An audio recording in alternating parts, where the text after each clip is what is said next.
This is Pooja Kapoor from the Petals Studio. Guys, I'm going to show you today how to make a color chart. And I have got a palette of 24 colors Winsor & Newton cotman over here.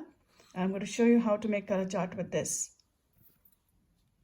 So the first step is, I have got 24 colors. So I'm going to make a grid of 24 by 24. So you make 24 squares this side and 24 squares this side. Once you have made a grid of 24 by 24, then you write down the color names. So based on your chart of your color palette, over here, this one. Now write down over here each color name in the same sequence. So over here, the first color palette is cardamom yellow, then cardamom yellow, pale. So write in the same sequence over here, all 24 colors this way. Then you write them in the same sequence, all colors going from this way. So starting from here, the lemon yellow, cardamom yellow, this way. Leave this blank. So you're going to write over here and you're going to write over here. Next, we start painting.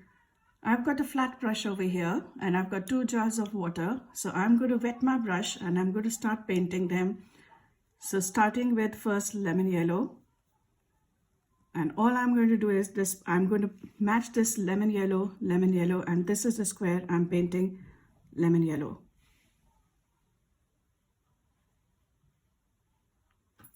I'm going to wash this because we're going to go to the second color. Dry it in my cloth. Double wash with the second water to make sure there's no lemon yellow left in this brush. Then go to the next color, which is cardamom yellow. So we're going to paint this cardamom yellow where it says cardamom yellow, cardamom yellow. So this square meets cardamom yellow.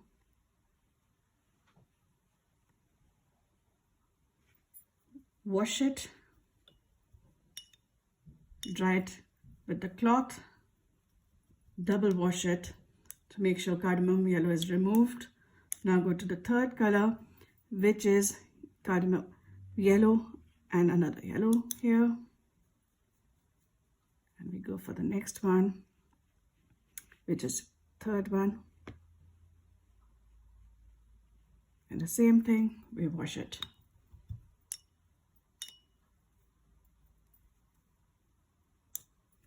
Go to the fourth one, which is cardamom orange. And this one over here, and this one is the cardamom orange. And you paint the orange here. And this way, you keep matching and complete this grid.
The next part is mixing color. And over here, this is my cardamom red pale, 1, 2, 3, 4, 5, 1, 2, 3, 4, 5. What I have done is, I've taken some cardamom red and I've painted over here in my palette plate itself. If you have tubes, you can do it on a white plate, that's also fine. The main important thing over here to remember is, each time you change your color, you must wash your brush and make sure it is clear. Otherwise, what is going to happen is you're going to spoil your colors because the pigment from this color will go to all the colors and they have to always be clean. So this is one rule in watercolor painting. Each time you take another color from your palette, you make sure your brush is absolutely clean and do it double time to secure that all the pigment has gone. Then you touch the other color. So over here, what we're going to do over here, just to explain you the chart. How this chart works is, I have cardamom red pale over here. So I'm going to mix that color completely in this row. And I'm going to take from my columns over here the color. So lemon yellow is the first color I'm going to mix. The second color is the other yellow, then the other yellow, then the orange.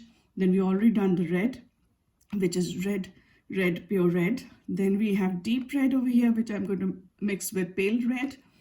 Then with crimson, I'm going to mix my pale red. So I'm going to mix them with all these colors. So for example, over here is sap green. So I'm going to mix my sap green with my pale red pale. So this is how we're going to do over here. We'll take very tiny bit of the color and I'm going to mix it over here. Tiny bit color, mix it over here, and we're good to paint. So that's one.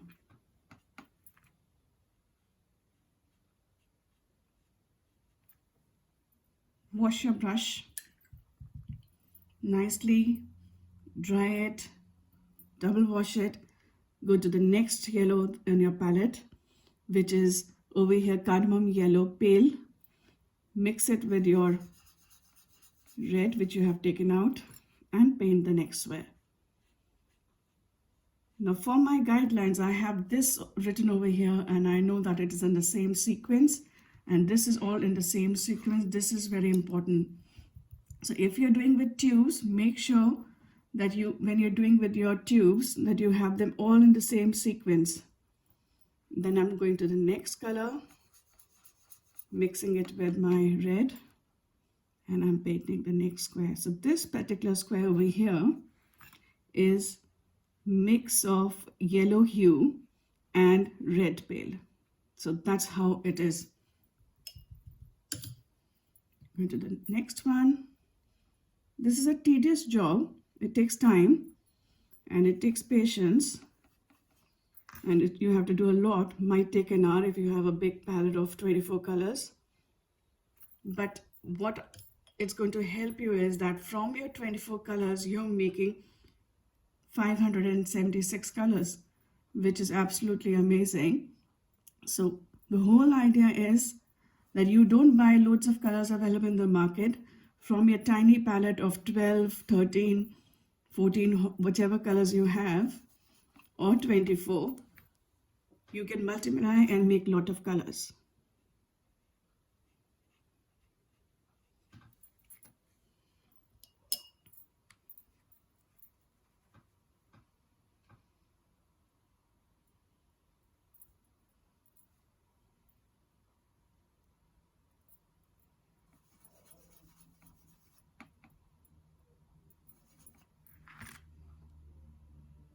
You have to remember it, which colors you're taking. And the best is refer to your chart, read over here each time, read over there, count them, so you're not doing a wrong square, picking up wrong color. I'm over here on a purple, mixing with my red. And when I mix my purple, which is in my palette, which is a purple lake with the pale red, this is the shade I make. So this will be a kind of your Bible, which you can keep all your life. So once you have bought the right quality of colors from a good brand and you do this chart, it's going to help you a long way. And I'll show you how you can use it in future towards the end when I have finished it.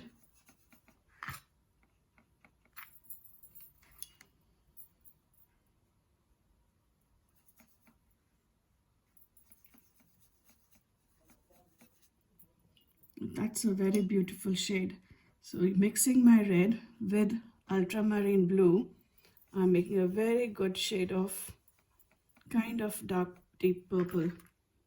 Mixing blue and red anyways you make purple, but this is a very good purple, a dull.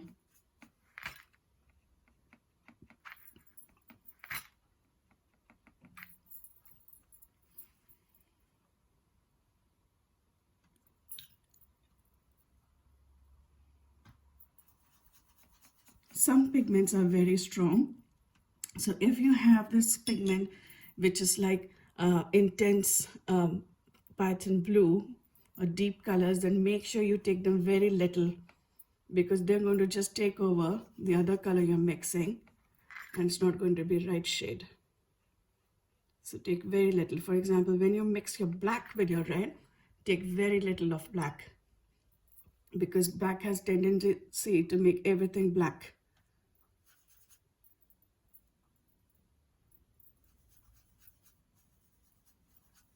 That's a beautiful purple, and this is from cobalt blue and pale red of this palette. It's a very nice dull purple again. And the difference between this and this I can see, and sometimes I may prefer to have this shade, and now I know how to make it because I have my chart.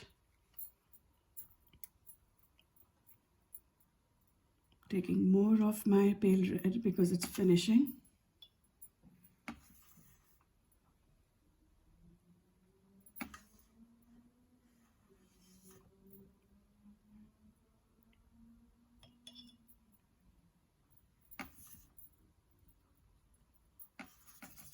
I'm slow, and I'm doing it slowly. It's just because I don't want to have mistakes or mixing squares. Take your time. May take you 1.5 to 2 good hours, but you'll be able to do it. The next one is cotman blue, which is this one.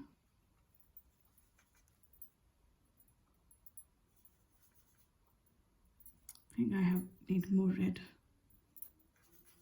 But every time I'm changing my color, I'm washing my brush, which is very important.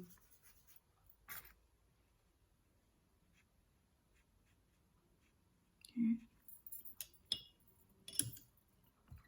Now come to the other one, which is hookah's green, mixing with my pale red. Let's see what shade it makes. It's a very good dull green color. I like this color sometimes, and you need diluted colors. You don't want, the bright colors from the palette. Then this chart is going to be very useful.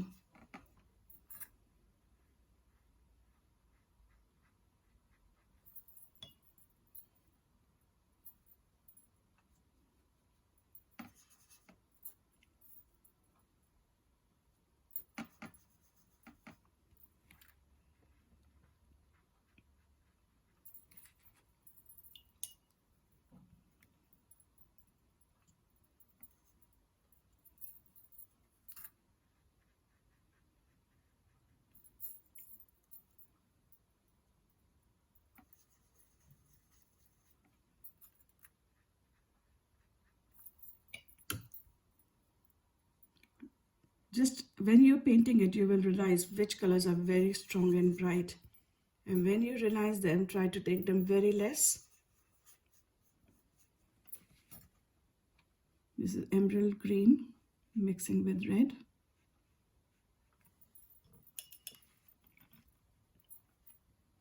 Now I'm coming to yellow ochre. This is also a very strong shade.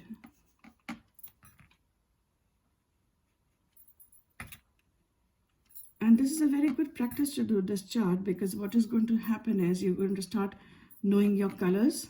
You will know how your colors behave and blend. If they are, permanent sort of colors, or they are more transparent colors. Although this information is written in Winsor & Newton color charts, which you get from them. It's always good to know. Then the next one is burnt sienna mixed with red.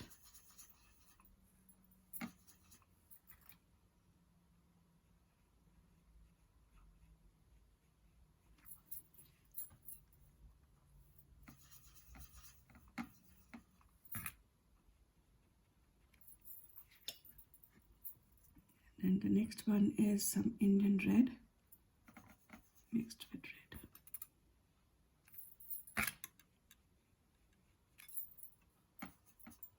If you have a bigger square, then it's very good to do dark and light.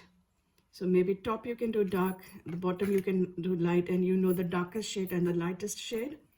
Unfortunately, I started with a sheet which is already a big sheet, but my squares are still very small because it's a very big palette of 560, 76 colors. I could have done with bigger sheet than this one. So there's no harm, make big squares, don't make small squares, which I have done. Go for big ones. And the burnt one.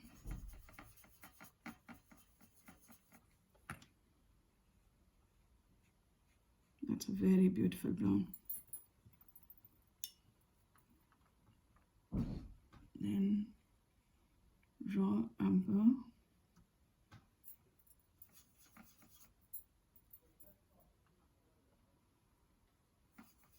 Mixed with red.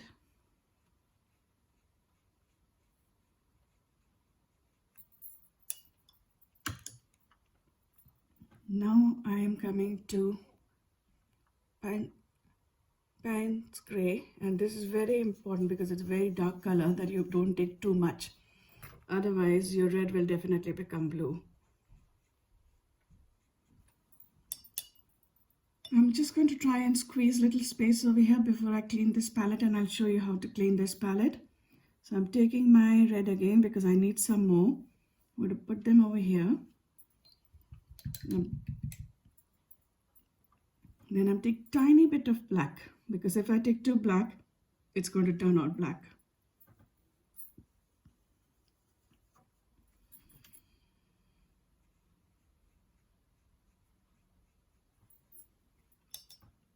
The next one is white, and be very careful when you touch white.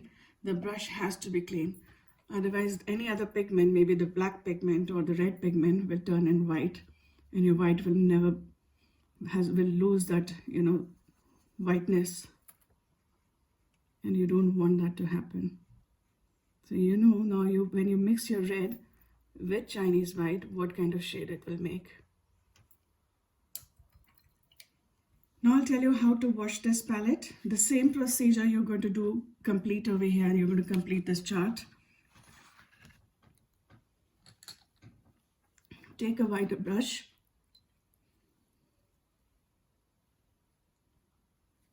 Pour water here, lot of water. Make it watery. And then take a clean tissue. For this, you will need a lot of tissue. Just wipe it away. And then you start your next color. I'm going to make sure that it's nicely clean. And my water is dirty now, so it's time for me to change my water. You should change your water after every color, because I have noticed that the colors are very strong. We're mixing so many colors, the water becomes dirty.